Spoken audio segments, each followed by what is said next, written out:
Era eu. Diga. Quando a gente nota um crescimento assim, muito acelerado, mas em questão de crescimento mesmo, não de assim, em relação à aparência. Porque a minha filha, ela tem 2 anos e, por incrível que pareça, ela tem 98 centímetros. Uhum. E aí tem gente. Ah, eu fico assim meio espantada. O pai dela é alto, tem 1,85 m. Mas eu Sim.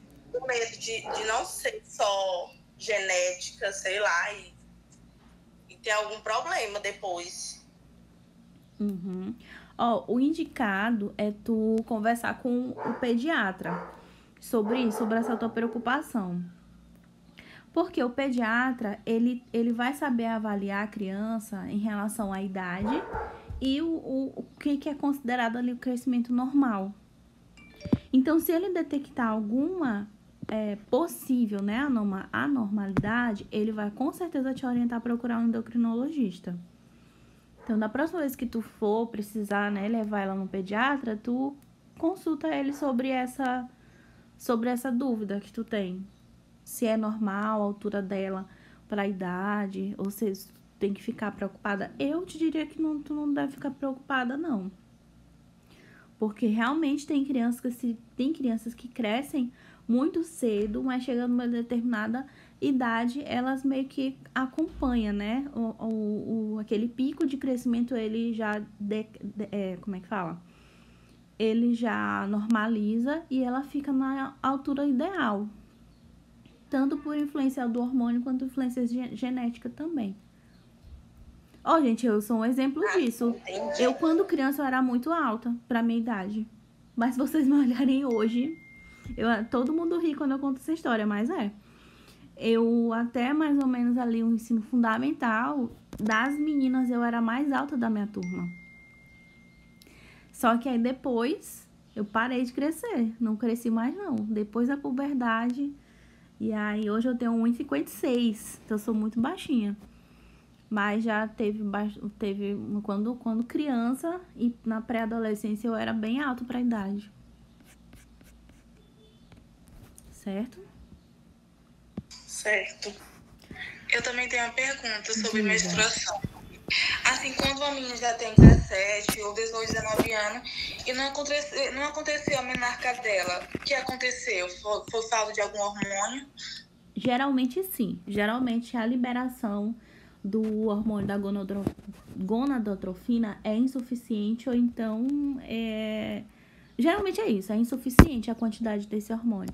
Então ele não vai ter uma atuação, como é que fala? Uma atuação necessária para fazer a maturação de óvulo, tá? E dos ovários. Ou até por um fator também de crescimento. Lembra que a gente falou que o crescimento não está relacionado somente ao tamanho, à estatura, mas à maturidade também do organismo, né? Então está relacionado a isso. Professora, Oi.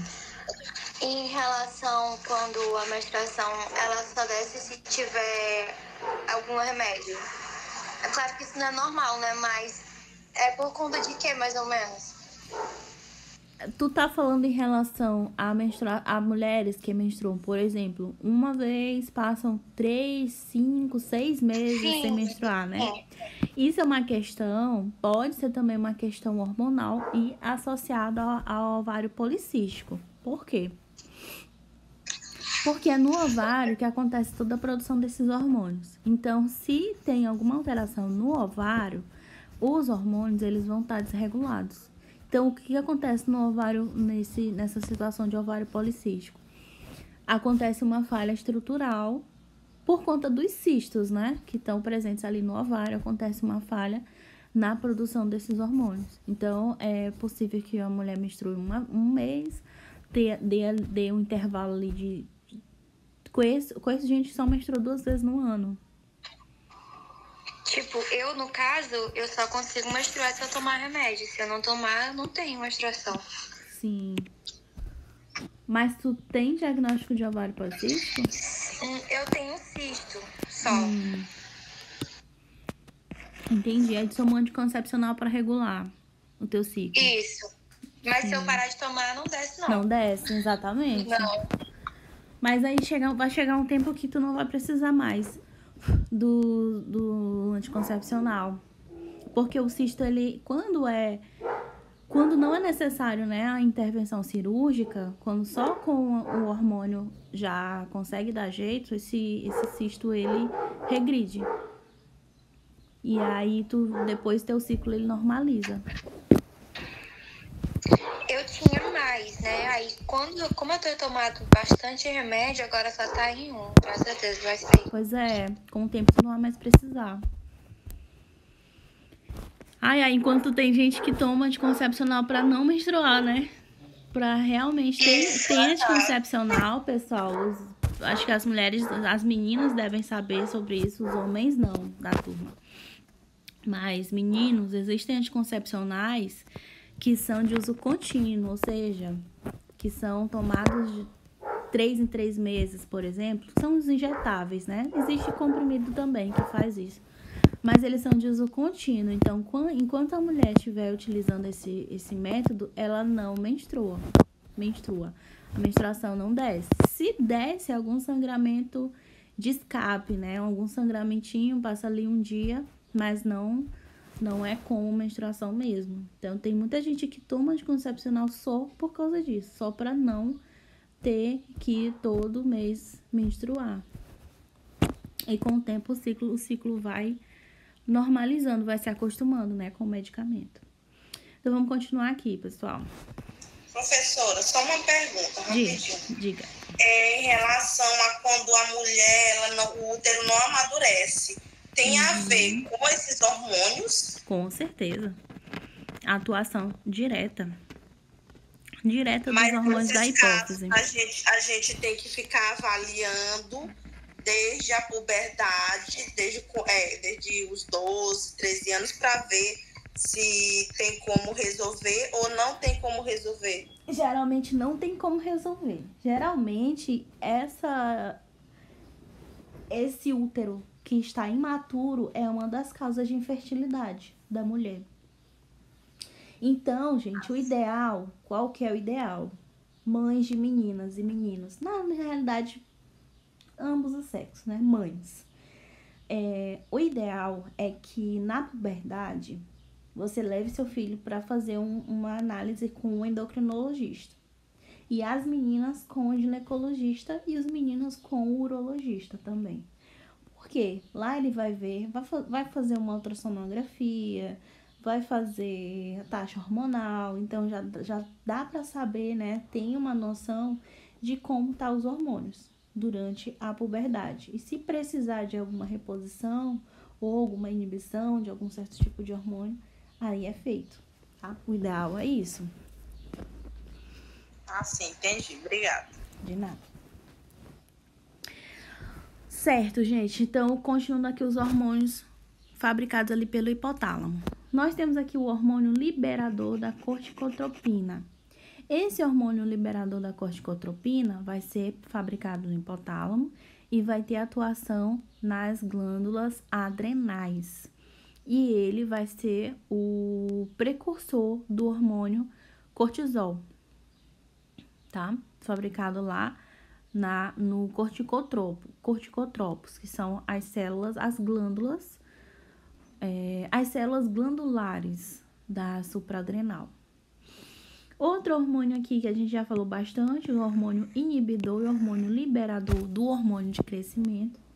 Ambos vão ser fabricados, né, produzidos e liberados no hipotálamo e vão ter ação lá na hipófise. Então, o hormônio liberador do hormônio de crescimento, ele vai estimular a secreção do hormônio de crescimento, enquanto que o hormônio inibidor do hormônio de crescimento vai inibir a secreção do hormônio de crescimento, tá? Então, aqui é bem simples. E, por último, temos o hormônio inibidor da prolactina, que é esse hormônio, que é chamado aqui de PIH, ele vai ter ação na hipófise, e lá na hipófise ele vai inibir a secreção da síntese da prolactina, tá? Então, lá na hipótese vai ter a produção da inibição do hormônio de inibição da prolactina.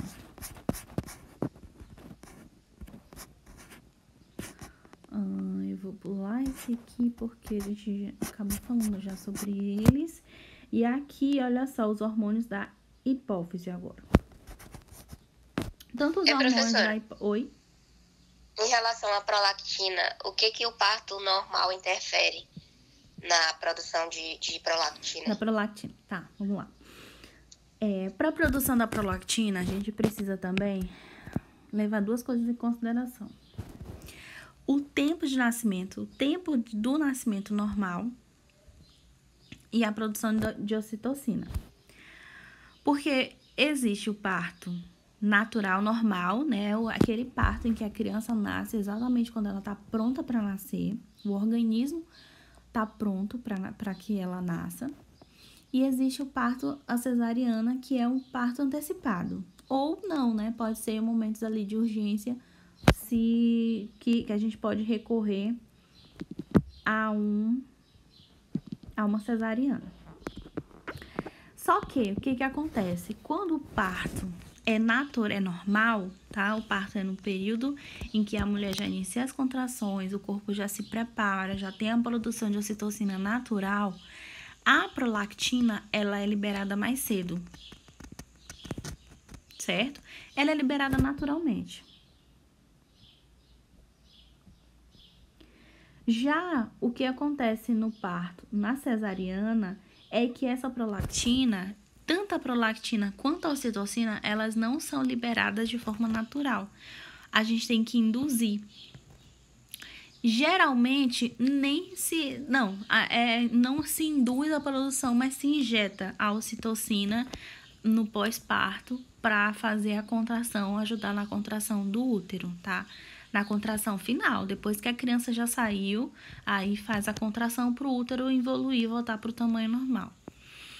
Mas só que na cesariana demora um pouquinho para o corpo entender que tu já passou pelo processo de nascimento, né? A criança já passou pelo processo de nascimento e que agora tu precisa produzir a prolactina. Então, geralmente tem um atraso na produção de leite por conta de não ser um parto em que o organismo já se preparou previamente para isso, tá? Então, à medida que, geralmente a gente comparando um parto natural com uma cesariana, no natural, a mãe, né, já começa a produzir leite já alguns dias antes, a liberar leite alguns dias antes. Na cesariana isso pode acontecer? Pode, mas também pode acontecer, que é mais comum, de haver um tempo de produção um pouquinho mais prolongado. Então, passa ali 1 dia, 2 dias após o parto é que vai começar a produzir em maior quantidade. Não é uma regra, tá, gente? Mas pode acontecer, geralmente, principalmente no primeiro dia. É muito difícil a amamentação porque o corpo ainda não está preparado, não está produzindo leite suficiente, certo? Mas isso com o tempo muda. Com o tempo eu digo dias, questões de dias, poucos dias. Porque à medida em que a criança ela vai sugando, coloca no peito, ela vai sugando, esse estímulo... Lembra que os hormônios eles são fabricados também a partir de estímulos? Então, esse estímulo da criança ali no seio, de sugando, ele vai fazer com que o teu organismo comece a liberar a prolactina e a ocitocina também. E a ocitocina ela tem uma participação nessa liberação de prolactina. Ok? Certo. Demais hormônios que a gente já falou aqui e a ação deles, tá? A gente falou, só para não confundir a cabeça de vocês, a gente estava falando agora sobre os hormônios liberadores e hormônios inibidores, tá? Agora vocês vão reparar aqui que não existe mais o nome liberador ou inibidor. É só hormônio do crescimento, hormônio da tireoide, tá? Hormônio folículo estimulante, é só isso. Não existe mais aquele nomezinho lá, liberador ou inibidor. Então, aqui já é o hormônio produzido na hipófise, certo? Vamos lá. Ou na hipófise ou nas demais glândulas. A gente vai observar aqui. Por exemplo, o primeiro hormônio aqui é o hormônio do crescimento, o GH, tá? O hormônio do crescimento, ele é produzido ali na hipófise e ele vai, com a ação dele, estimular o crescimento. A gente vai ver aqui, ó, hormônio e ações fisiológicas. Então, a ação fisiológica do hormônio de crescimento é estimular o crescimento do corpo, estimular a secreção de outro tipo de hormônio ali que vai ajudar também na maturação do corpo. Estimula a lipólise, que é a quebra de gordura, é a lise da gordura, inibe as ações da insulina no metabolismo dos carboidratos e dos lipídios. Então, o hormônio do crescimento, ele vai ter uma ação direta sobre o pâncreas, tá? Na liberação ali da somatostatina, tanto para regular a insulina quanto para regular também o glucagon. O hormônio adrenocorticotrópico. Adreno, a gente lembra de quem? Glândulas adrenais, sistema renal, são as glândulas que ficam ali acima dos rins. O hormônio adrenocorticotrópico, eles são produzidos lá nas glândulas suprarrenais e eles vão estimular a produção de glicocorticoides e de androgênios pelo córtex adrenal. Mantém o tamanho da zona fasciculada e da zona reticular do córtex, né? Que é essa. Eles vão ter uma ação, assim como o pâncreas, os hormônios do pâncreas, eles vão ter uma ação também local. O hormônio adrenocorticotrópico, ele vai ter uma ação local naquela glândula, regulando as funções daquela mesma glândula, assim como regulando outras funções também do corpo de forma geral, tá? E dentro desses hormônios aqui, a gente encontra o cortisol, que eu falei pra vocês, que é chamado de hormônio do estresse. Tá? Cortisol. Nos tireotropos, que é na tireoide, tanto tireoide quanto paratireoide, nós temos aqui os hormônios tireoestimulante, deixa eu me concentrar para falar esse nome. Tireoestimulante, tá? Que é o TSH e tireotropina. Esses dois hormônios são fabricados aqui nas glândulas da tireoide e eles também vão ter uma ação local e uma ação a nível sistêmico, tá? Eles vão também regular essa formação dos hormônios das gônadas, que a gente vai falar mais abaixo. Então, a função aqui desse hormônio estimula a produção dos hormônios tireoidianos pelas células foliculares da tireoide e mantém o tamanho das células foliculares. Olha só, gente, quando o indivíduo ele tem tanto hipertireoidismo quanto hipotireoidismo, a gente vai ver uma série de alterações no corpo. A gente pode ver alterações locais também na tireoide, ou seja, o aumento da tireoide, né? Tem ali um espessamento da tireoide, então fica com aquele é chamado de o bócio, existe um aumento ali no tamanho da tireoide, tá? Pode provocar o quê? Aumento de peso, queda de cabelo, alterações na pele, deixa eu ver o que mais. Alterações de formação de lipomas, que a gente falou até na aula passada, vocês lembram do acúmulo de gordura? Formação de lipomas, entre outras alterações, tá? Então, como é que fala também? Alterações das unhas, as unhas que são muito frágeis, pode ter uma alteração de hormônio da tireoide. Os hormônios das gônadas, que são fabricados ali nos gonadotropos, que são as células especializadas na produção desse tipo de hormônio, são os hormônios o FSH e o LH. hormônio folículo estimulante e hormônio luteinizante.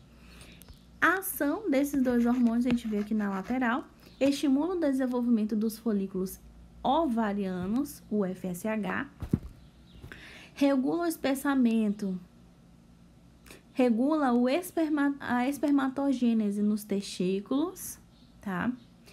Dá origem à ovulação e à formação do corpo lúteo no ovário, tudo isso é FSH. Estimula a produção de estrogênio e progesterona pelos ovários e estimula a produção de testosterona pelos testículos, certo? E faltou falar aqui também do espessamento do endométrio, né? O espessamento do útero, toda essa preparação do útero para uma possível fecundação. Tudo isso quem faz são os hormônios folículo estimulante e o hormônio luteinizante. Então, isso aqui, gente, essa produção hormonal não é só na mulher, tá? Nos homens também. E... Professora, Oi. eu tava olhando, fazendo uma análise, assim, de pessoas que eu conheço. Por que que mulheres têm mais tendência a ter o hipertireoidismo do que o homem? Vamos lá. Por que que o hipertireoidismo? Porque tu já reparou também, e é uma questão científica que já foi comprovado, né? As mulheres, elas têm um período de maturação, de forma geral, mais antecipada que no homem. Então, a mulher, se a gente compara uma criança de 12 anos, uma menina de 12 anos e um menino de 12 anos, a gente vai ver que a menina de 12 anos, ela tem um corpo muito mais aproximado de um adulto do que o homem, do menino, né, de um homem.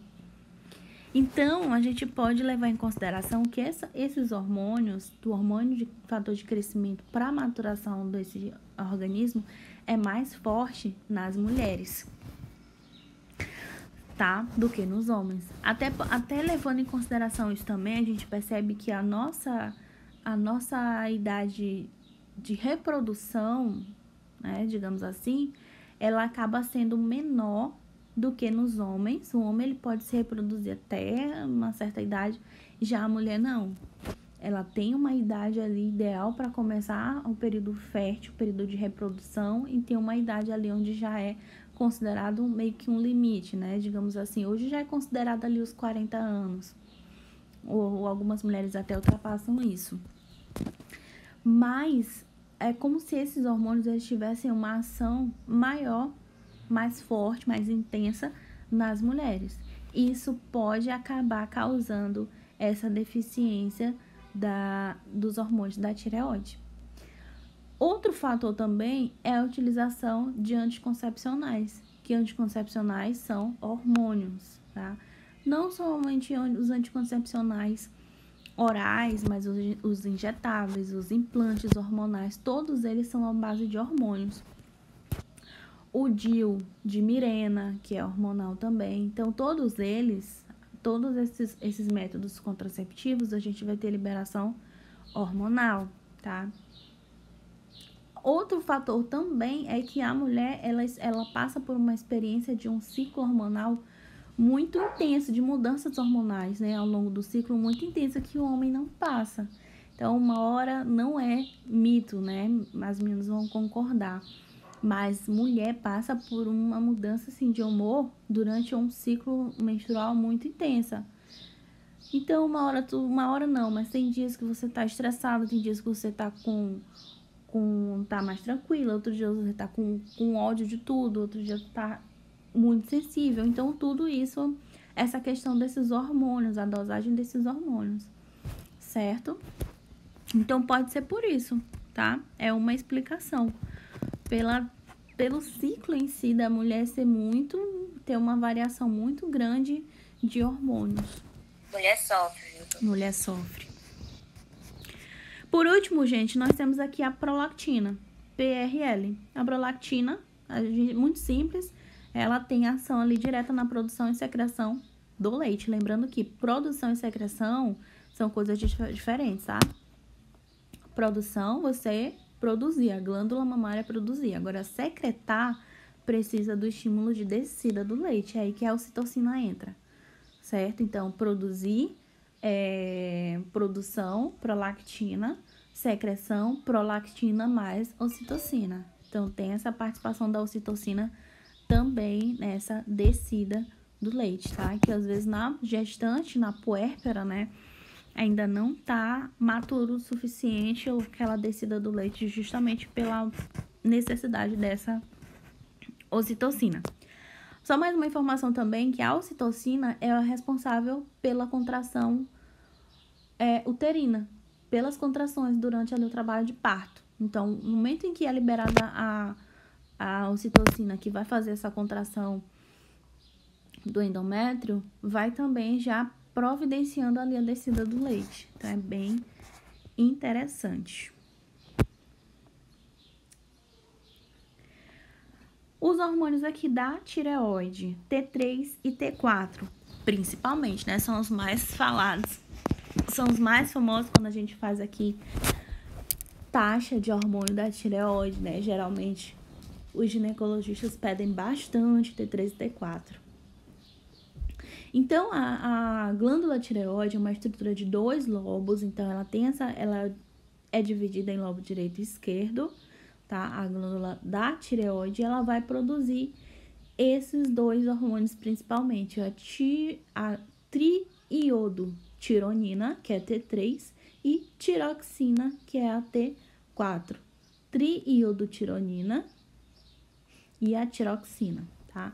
Esses hormônios estimulam o metabolismo, afetam o aumento e a taxa funcional de vários sistemas do corpo, sendo o iodo um componente essencial desse hormônio. Tanto a triodotironina quanto a tiroxina. Uma informação interessante, gente, aqui, legal, muito legal, é que antes o sal de cozinha, vocês sabem que o sal de cozinha tem iodo, né? Ele é um sal iodado. Se vocês olharem na embalagem, tá lá escrito sal iodado. Por quê? Há uns anos atrás, há umas décadas atrás, acontecia muita falha na produção desses 2 hormônios por conta do iodo, que a gente acabou perdendo a ingestão de iodo na nossa alimentação. Até porque o iodo em excesso, ele é prejudicial, certo?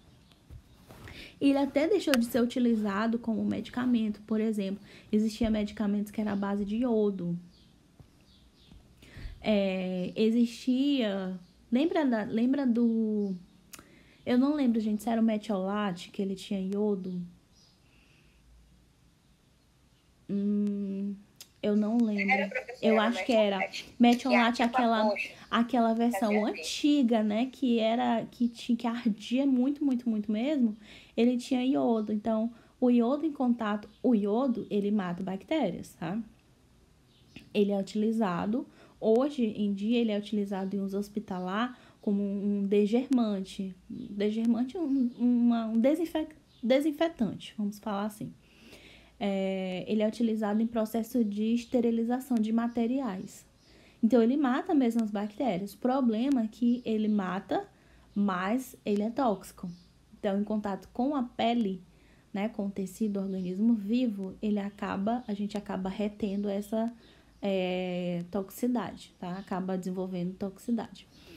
E aqui a gente deixou de utilizar medicamentos à base de iodo, deixou de passar iodo em ferida, deixou de utilizar, enfim, uma série de coisas. E aí começou a desenvolver, não por conta disso, tá? Mas era muito comum o desenvolvimento de alterações da tireoide por conta dessa falha de iodo. Então, foi recomendado, não sei exatamente por quem que recomendou, né? Que organização, que pesquisa foi que realizada, mas o que eu sei é que o sal de cozinha, ele passou a ser iodado para a gente ter uma média ali de consumo diária de iodo suficiente para nem causar uma toxicidade, mas também para que não ocorra falhas na produção desses hormônios tireoidianos. Então, a gente precisa do iodo em pequenas quantidades, tá? Para produzir esse hormônio. Esses 2 hormônios, tanto o T3 quanto o T4. Se eu tiver uma deficiência, tá, de iodo, pode ser que eu tenha alguma alteração no T3 e T4. Oi. Você sabe se tem alguma relação com... Tem aqueles furúnculos, né? Sim. Aí tem gente que aconselha a tomar, tipo, 3 gotinhas de iodo. Sim. Pra poder melhorar. Diz que melhora, desaparece. Desaparece. Eu sou um exemplo disso. Deixa eu te contar a minha experiência. Quando criança, eu desenvolvi muito furúnculo. Então, fui para antibiótico, bezetacil, pra tudo que vocês imaginam de tratamento assim tópico, nada resolvia. Até que realmente era essa formação desses furúnculos, não era nem furúnculo mesmo em si, é parecido com o furúnculo, mas era ali os processos inflamatórios que era decorrente da falha de iodo. Então, o antibiótico não ia resolver, porque é bem parecido, né? Esse furúnculo, aquele furúnculo que é mesmo uma infecção do que uma formação de um tumor na pele. É bem parecido. E aí, no meu caso, era uma leve deficiência de iodo. Então, eu tomei um medicamento que hoje nem se fabrica mais, gente, eu acho que não, que é chamado castanhodo. E pronto. Nunca mais na minha vida eu tive. E esse medicamento, ele é a base, como o nome já diz, né? A base de iodo. E ele vai auxiliar nessa produção desses hormônios e também dessa deficiência de iodo. Então, assim como a deficiência da tireoide pode causar o lipoma, por exemplo, que é um nódulo de gordura, pode causar outros tipos de alteração também no corpo, tá? Mas aí, no caso, a só reposição de iodo já resolveu. Então, funciona. Funciona, né? Só que hoje raramente se utiliza mais esse tipo de tratamento. Por conta, né, dessa toxicidade que o organismo organismo pode desenvolver. Aí, às vezes, a pessoa tem, ela toma muito antibiótico, aí toma antibiótico, aí aquele desaparece, aí quando passa poucos dias já aí aparece volta, de novo. Aparece de novo. Aí fica voltando todo tempo. Por causa disso. Vai chegar uma hora que, se for realmente... E detalhe, tem gente que não toma antibiótico da forma correta, né?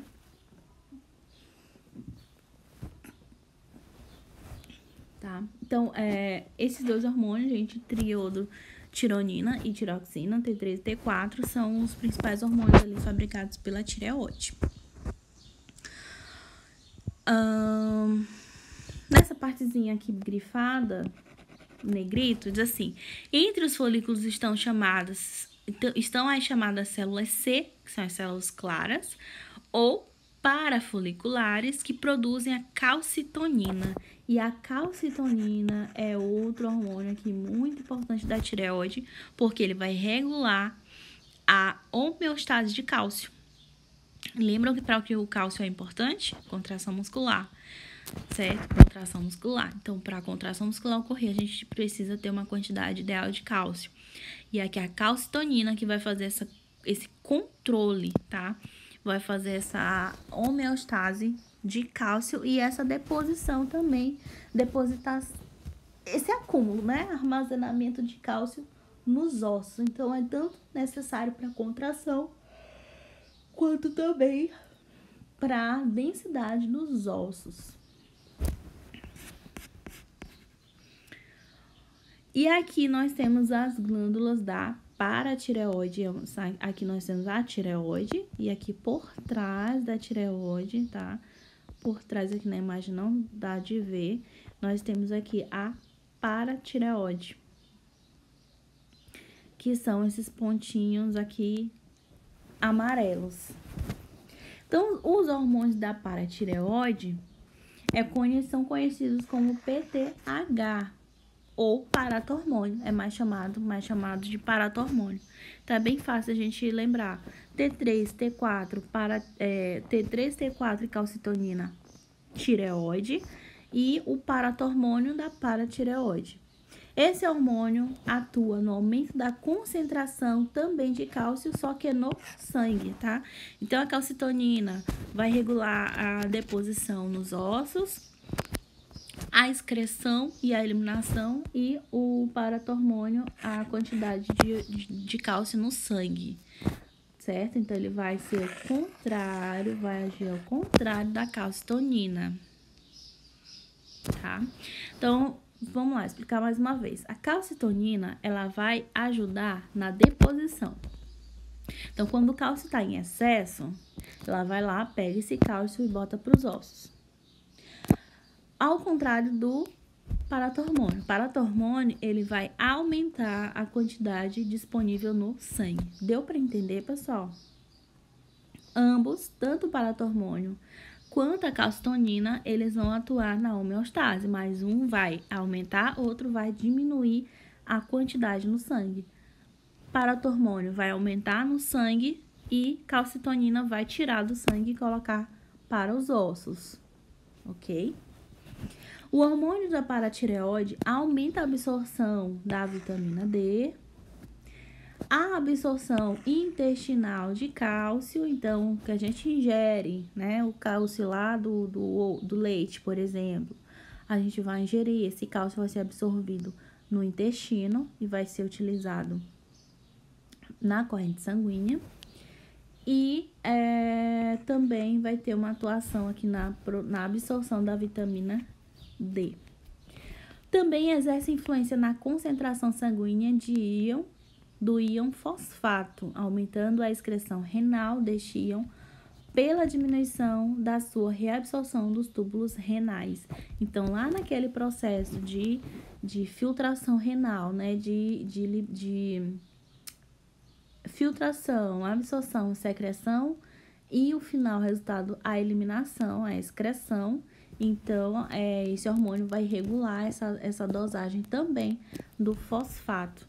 Tanto que é o que os rins vão fazer, né, gente? Filtrar o que está em excesso para ser eliminado.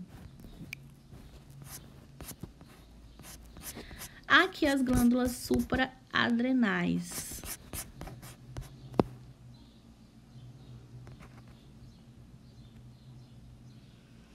Vou começar com um problemazinho aqui. Eu vou ler bem aqui pra gente entender essa situação.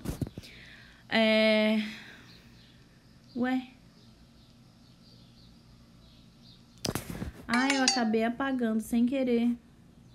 Mas estava falando, gente, de uma pessoa, de um indivíduo que ele apresenta esses sintomas aqui, né? Os sintomas aqui principal verificado por Antônio foi ansiedade, taquicardia, cansaço, fadiga, falta de apetite. Então, imaginei uma pessoa que tem uma rotina de trabalho muito intensa, tem uma qualidade de vida, né, uma qualidade no trabalho não muito aceitável, aquela pessoa que trabalha demais, tem pouco tempo para descansar, pouco tempo para lazer, não tem uma pausa, não tem uma folga para fazer alguma coisa que goste, não tem pessoas queridas próximas, aquela pessoa que realmente não tem vida, vamos falar assim, né?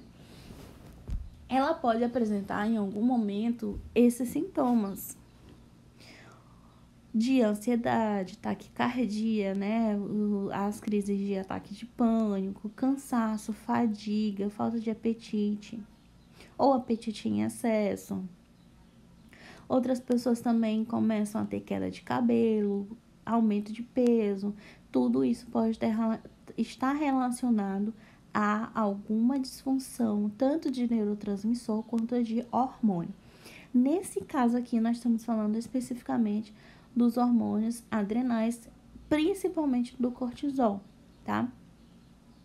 Uma curiosidade, gente, existe, gente, uma pesquisa que fala o seguinte, que é que se você passar cerca de 5 minutos, olha só que interessante, de 5 a 10 minutos, estressado, chateado, pensando em uma situação desagradável, irritado, o teu sistema imunológico, ele baixa por cerca de 10 horas depois, de 6 a 10 horas depois. Então, esse reflexo da produção, do aumento da produção do cortisol, faz com que o nosso sistema imunológico, ele tenha uma baixa. Então, a gente é mais suscetível. Quanto mais estressado nós estamos, quanto menos folga no trabalho nós tiramos, quanto mais preocupações nós temos na nossa vida, mais nosso sistema imunológico ele vai ter baixas, tá? Então, a gente vai ser mais suscetível a patologias, vai ser mais suscetíveis a agressões internas, externas. Tudo isso por conta dessa regulação dos hormônios, tá? Aqui fala até o seguinte: a intensidade na rotina de trabalho desencadeou sintomas de ansiedade e depressão no professor. Então, era um caso do Antônio, que era um professor. E existe, gente, não sei se vocês já viram, mas as profissões mais estressantes, né? Profissionais da saúde estão no meio, policiais, deixa eu ver qual é a outra profissão. Bombeiros, são profissões que te dão um pico de adrenalina muito alto, cansaço extremo e que fazem tu desenvolver até mesmo uma síndrome de Burnout, que é aquele estresse, aquele esgotamento físico, tá? E no caso aqui, o cortisol, tanto o cortisol quanto a adrenalina, que são os principais envolvidos nesse caso, tá? Eles podem estar desregulados. O cortisol como um hormônio e a adrenalina como um hormônio também. Então, no caso, os dois são hormônios produzidos nas glândulas adrenais.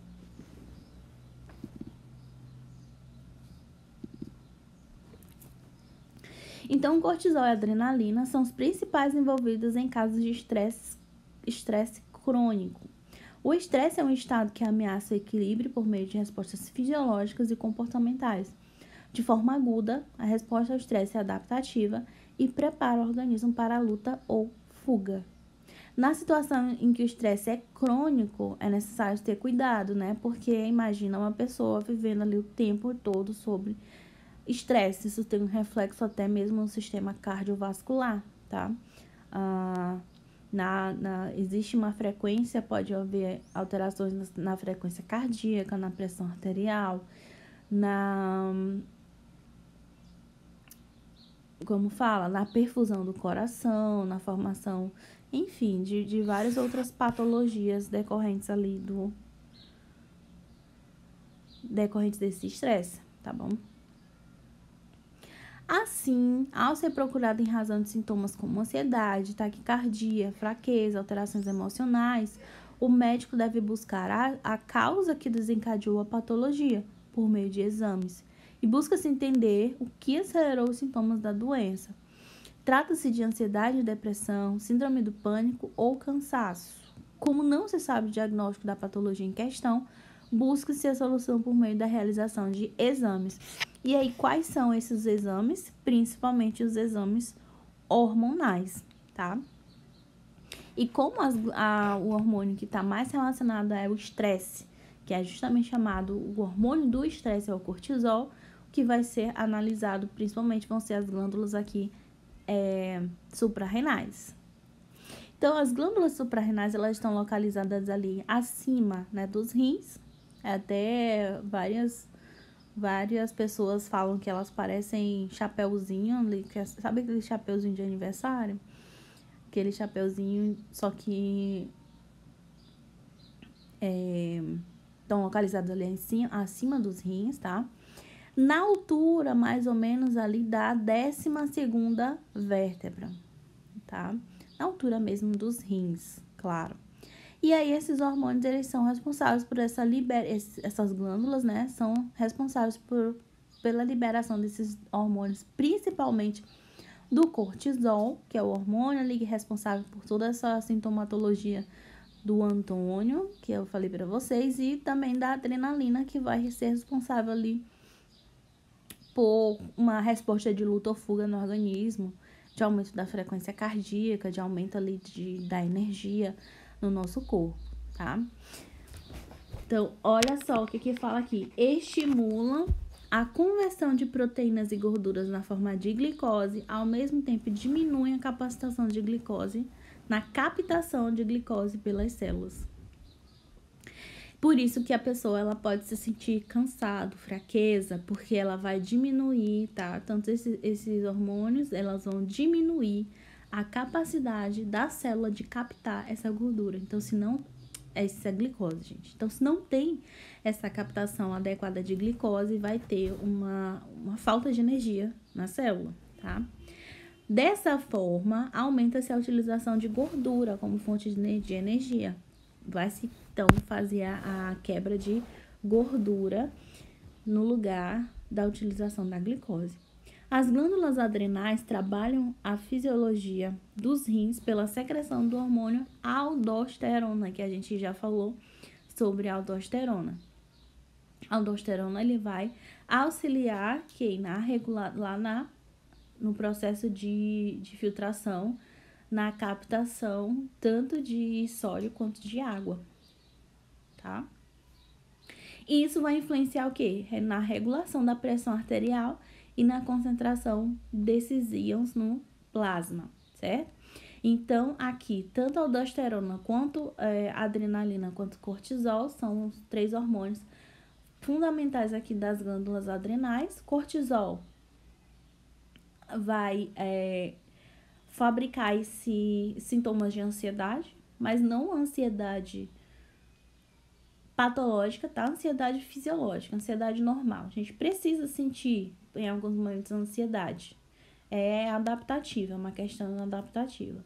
A adrenalina, que vai influenciar ali no batimento do coração, a energia, toda essa força que a gente tem. E a aldosterona, que também vai agir no próprio sistema renal. E aqui falando um pouquinho mais sobre a produção do cortisol, né? Essa síndrome do agudo estresse, tanto agudo quanto crônico. A resposta ao estresse é adaptativa, né? Como eu acabei de falar, a gente precisa desse estresse, dessa ansiedade, porque nosso organismo, ele precisa desse estímulo para que a gente tome iniciativa para fazer algo, tá? Então, por exemplo, um reflexo de que você sente dor. Então, aquilo ali é um reflexo adaptativo. A resposta ao estresse é adaptativa e prepara o organismo para a luta ou fuga.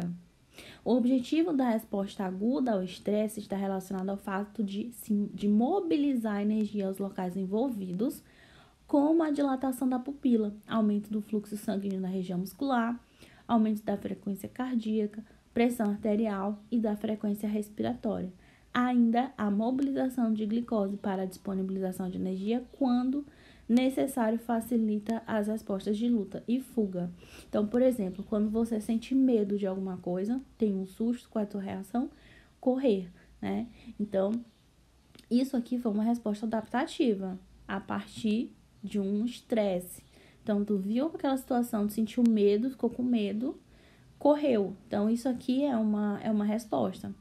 E essa resposta, ela foi provocada a partir do aumento ali daquela carga de adrenalina no teu organismo, que tu teve a resposta de correr, e também pela vasodilatação dos membros inferiores, ou seja, ao acúmulo de sangue nas pernas, para que haja mais energia, né, mais glicose, para tu utilizar mais na contração muscular e correr, certo? Então, tudo isso é resposta adaptativa. É bom, a gente necessita disso. Quem não tem resposta adaptativa, não sente medo, não tem esse reflexo de luta ou fuga.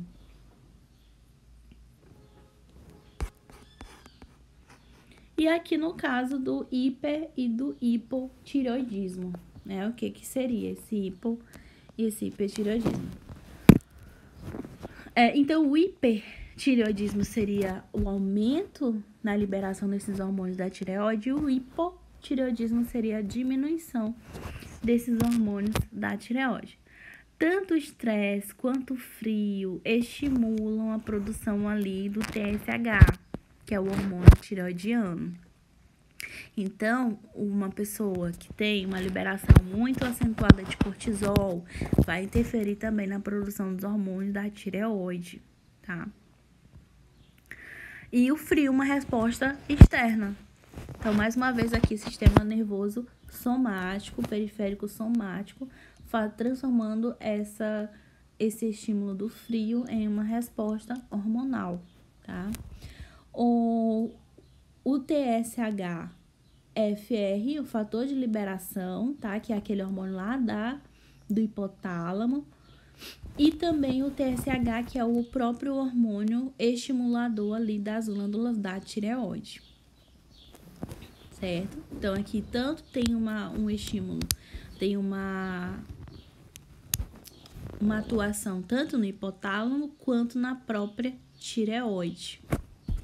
O TSH estimula a glândula da tireoide a liberar o T3 e T4. Então, o hormônio tireoidiano, que é o TSH, ele vai estimular na produção da triiodotironina e da tiroxina. Triiodotironina é o T3 e tiroxina é o T4. Isso quando há aumento ali desse hormônio, tá? Do TSH no metabolismo. Traduzindo, gente, isso tudo aqui, o hipotálamo é responsável por essa regulação de fome, sede, frio, tá? Temperatura corporal. Então, questões como estresse e frio, né, podem causar alterações ali no hipotálamo, já que o hipotálamo, e isso diretamente relacionado a T3 e T4, já que o hipotálamo ele vai liberar o hormônio liberador do hormônio tireoidiano, tá? Que é esse TSH-FRF, que é o fator de liberação. E vai ter uma diminuição do próprio hormônio TSH, que vai ser precursor do T3 e do T4, tá? Então, tem uma relação direta com o hipo ou hipertireoidismo. Deu para entender?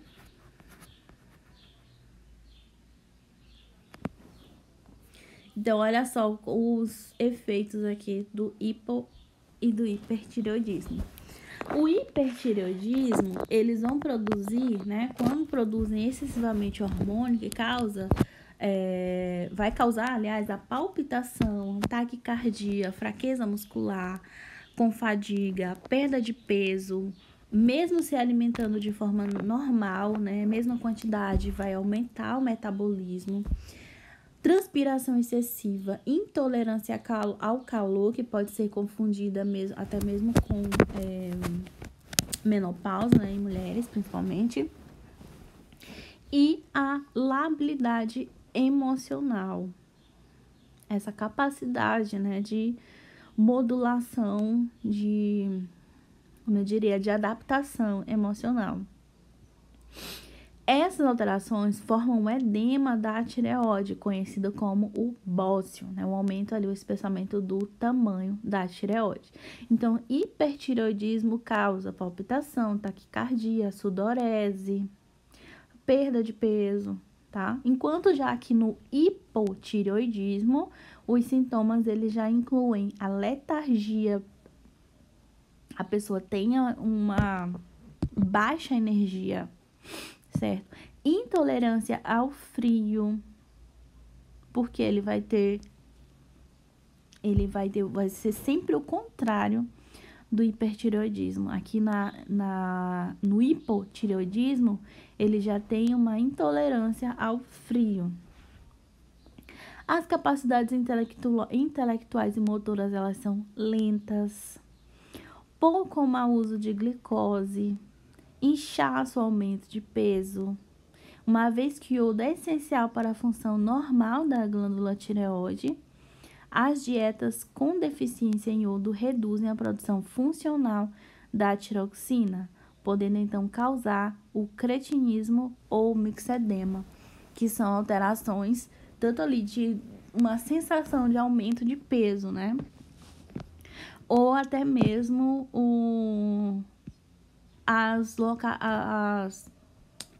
os armazenamentos locais de gordura, né? As massas tumorais, como é o caso ali dos lipomas, certo?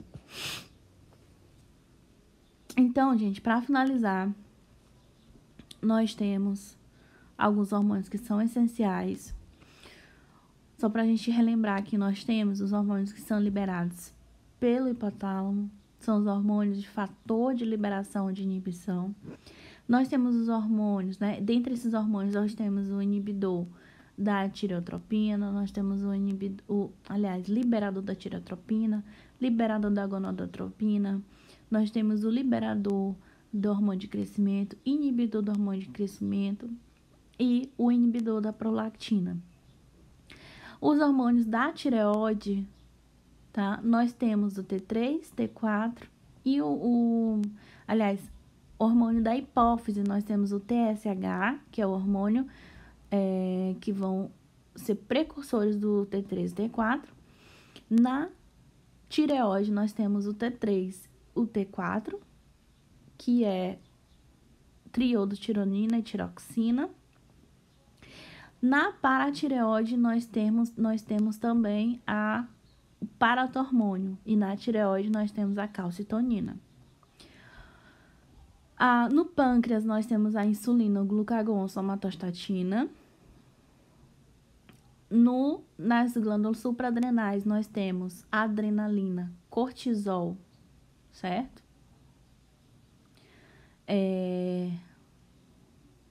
Que mais? Nas gônadas, nós temos o FSH, o LH, progesterona, estrogênio e testosterona.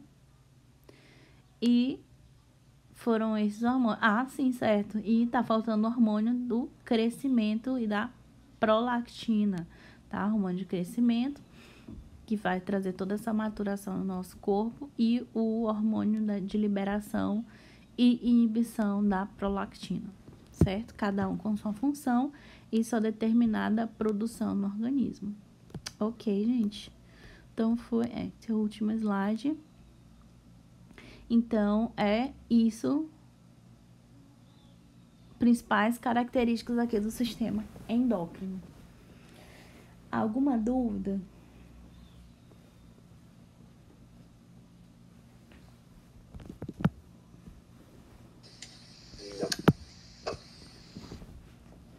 Nenhuma dúvida?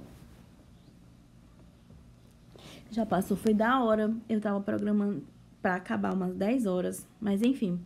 Gente, então a prova já vai estar lá, liberada, vocês já podem acessar, responder, tá? E aí no finalzinho da tarde eu vou liberar a atividade sobre o sistema reprodutor e vocês vão ter até sábado para responder essas 5 questões, ok? Então, Professora, sábado até que horas? 12h. Ok. Tá? E a prova que eu esqueci? A prova até amanhã, 12h. Tá bom. A senhora vai fazer chamada? Não, a chamada de hoje vai ser pelo envio da prova. A prova é até que horas, professora? Amanhã, 12h.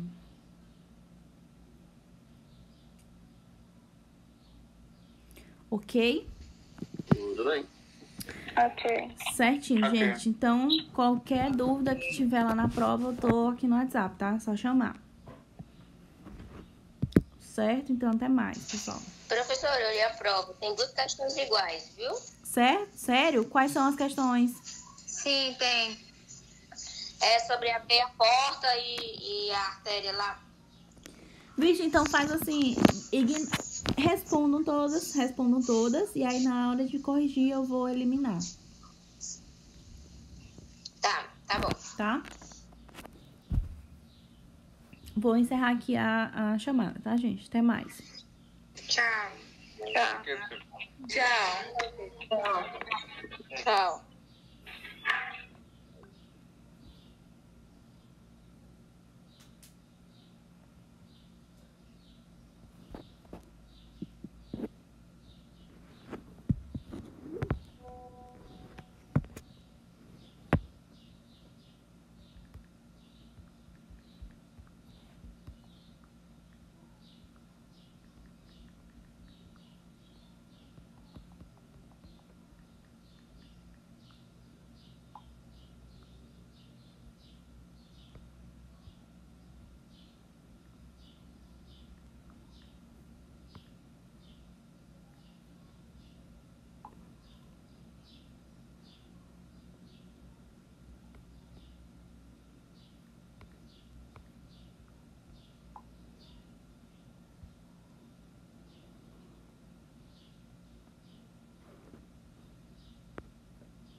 esse aí é de cenoura, né?